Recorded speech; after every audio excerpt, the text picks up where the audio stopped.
بسم اللہ الرحمن الرحیم۔ صرف 5 منٹ کا مدرسہ قرآن و حدیث کی روشنی میں 22 محرم الحرام۔ نمبر 1، اسلامی تاریخ۔ حضرت ابراہیم علیہ السلام کی آزمائش۔ حضرت ابراہیم علیہ السلام کی پوری زندگی آزمائشوں سے بھری ہوئی ہے۔ انہیں بڑے بڑے امتحان سے گزرنا پڑا، مگر ہر موقع پر اللہ تعالیٰ نے انہیں نجات دی۔ غور کیجئے کہ جب ان کے والد سمیت پوری قوم اور بادشاہ وقت نے پیغام حق سنانے کی وجہ سے دہکتی ہوئی آگ میں ڈالنے کا فیصلہ کیا، تو باطل پرستوں کا یہ خطرناک فیصلہ بھی حضرت ابراہیم علیہ السلام کے قدموں کو ڈگمگا نہ سکا۔ پھر جب بڑھاپے کی عمر میں دعاؤں اور ہزار تمناؤں کے بعد حضرت اسماعیل علیہ السلام کی پیدائش ہوئی، تو انہیں بالکل بچپن ہی میں اپنے سے جدا کرنے کا اللہ تعالیٰ نے حکم دیا، اور جب وہ کچھ بڑے ہوئے تو پھر اللہ تعالیٰ نے انہیں اپنے نام پر قربان کرنے کا حکم دیا۔ یہ سب ایسے سخت مراحل تھے کہ جہاں بڑے سے بڑے جوان مرد کے قدم بھی ڈگمگانے لگتے ہیں، مگر قربان جائیے حضرت ابراہیم علیہ السلام کی قربانی اور جذبہ اطاعت پر کہ حکم ملتے ہی اس کو پورا کرنے کے لیے تیار ہو گئے، اور ایک وفادار انسان کی طرح جو کچھ کر سکتے تھے کر گزرے۔ یقیناً ان کی یہ بے مثال اطاعت و فرما برداری پوری امت کے لیے ایک بہترین نمونہ اور عبرت ہے۔ نمبر 2، حضور صلی اللہ علیہ وسلم کا معجزہ، ایک پیالہ دودھ سب کے لیے کافی ہو گیا۔ حضرت علی رضی اللہ تعالی عنہ روایت کرتے ہیں کہ عبد المطلب کے خاندان میں 40 آدمی تھے۔ ایک مرتبہ آپ صلی اللہ علیہ وسلم نے ان کی دعوت کی۔ ان میں بعض تو اتنے مضبوط تھے کہ اکیلے ہی پوری بکری کھا جاتا اور 8 سیر دودھ پی جاتا تھا۔ آپ صلی اللہ علیہ وسلم نے 1 سا آٹا اور بکری کا 1 پیر پکوایا، اسی میں ان سب نے پیٹ بھر کر کھایا اور روٹی بچی رہی۔ پھر آپ صلی اللہ علیہ وسلم نے 3-4 آدمیوں کے پینے کے لائق ایک بڑے پیالے میں دودھ منگایا اور سب کو بلایا۔ ان تمام لوگوں نے دودھ سیر ہو کر پیا، پھر بھی پورا دودھ بچ گیا۔ ایسا معلوم ہوتا تھا کہ کسی نے پیا ہی نہیں۔ بحقی فی دلائل النبوہ۔ نمبر 3، ایک فرد کے بارے میں داڑھی رکھنا۔ رسول اللہ صلی اللہ علیہ وسلم نے فرمایا، مونچھوں کو کترواؤ اور داڑھی کو بڑھاؤ۔ بخاری شریف۔ داڑھی اسلامی شعار میں سے ہے اور داڑھی رکھنا شریعت میں واجب ہے، اس لیے مسلمانوں پر داڑھی رکھنا ضروری ہے۔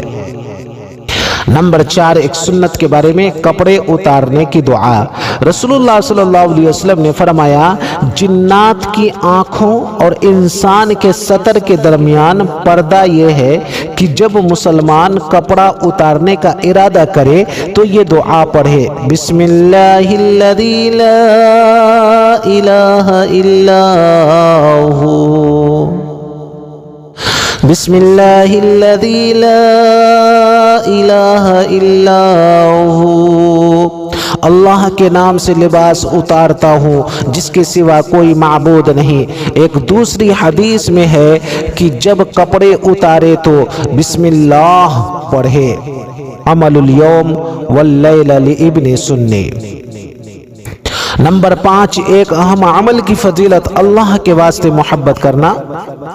رسول اللہ صلی اللہ علیہ وسلم نے فرمایا، اللہ تعالیٰ فرماتا ہے، جو لوگ میری عظمت و جلال کی وجہ سے آپس میں محبت رکھتے ہیں، قیامت کے دن ان کے لیے ایسے نور کے ممبر ہوں گے جن پر انبیاء اور شہداء بھی رشک کریں گے۔ ترمذی شریف۔ نمبر 6، ایک گناہ کے بارے میں اللہ اور رسول کا حکم نہ ماننا۔ قرآن میں اللہ تعالیٰ فرماتا ہے، بلا شبہ جو لوگ اللہ اور اس کے رسول کو ان کا حکم نہ مان کر تکلیف دیتے ہیں، اللہ تعالیٰ ان پر دنیا و آخرت میں لعنت کرتا ہے اور ان کے لیے ذلیل کرنے والا عذاب تیار کر رکھا ہے۔ سورہ احزاب۔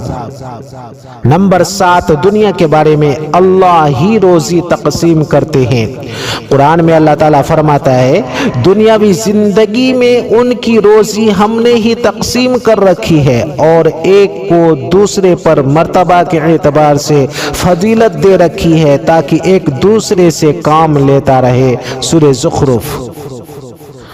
نمبر 8، آخرت کے بارے میں ادنا درجے کا جنتی۔ رسول اللہ صلی اللہ علیہ وسلم نے فرمایا، ادنا درجہ کا جنتی وہ شخص ہوگا جس کے لیے 80,000 خدمت گزار ہوں گے اور 72 بیویاں ہوں گی اور ایک موتی زبرجد اور یاقوت سے بنا ہوا خیمہ ہوگا جس کی لمبائی مقام جابیہ سے مقام صنعاء کے مانند ہوگی۔ ترمذی شریف۔ نمبر 9، طب نبوی سے علاج، دل کی کمزوری کا علاج۔ رسول اللہ صلی اللہ علیہ وسلم نے فرمایا، تم لوگ سنترا کو استعمال کیا کرو کیونکہ یہ دل کو مضبوط بناتا ہے۔ کنز العمال۔ محدثین تحریر فرماتے ہیں کہ اس کا جوس پیٹ کی گندگی کو دور کرتا ہے، قے اور متلی کو ختم کرتا ہے اور بھوک بڑھاتا ہے۔ نمبر 10، نبی پاک صلی اللہ علیہ وسلم کی نصیحت۔ رسول اللہ صلی اللہ علیہ وسلم نے فرمایا، جب تم کسی ایسے مومن کو دیکھو جسے دنیا سے بے رغبتی اور کم بولنے کی دولت دی گئی ہے تو تم اس کے پاس رہا کرو، اس لیے کہ وہ حکمت کی باتیں کرتا ہے۔ طبرانی اوسط۔